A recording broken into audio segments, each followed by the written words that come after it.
wasalaam markaasuu nebiga hortiisa ku ashahatay markaa buu nebigu yidhi bal adeerkay xamse saad maalintii u disheen ooga sheekee markuu ka sheekeeyey bay lilma ka daadatay rasuulka calayhi salaatu wasalaam markaasuu yidhi waa hagaag wax shay ilaahay baa hidaayadda kula doono ku soo hadeeye marka wejigeygu ka arka adeerkay baan xasuusanayaaye marka xalaqaadka sidaa saxaabadeeda aan wax barayo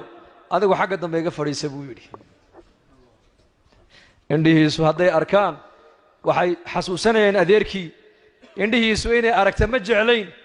qalbigiisuna naar inuu gala ma jeclayn hada tabiicat alambiyaa sida indhihiisu waxshigii inay arkaan aysan u rabin adeerkii buu ku xasuusanayaa kadaalika qalbiga muxamedna ma rabin inuu waxshigii naar u ku dhaco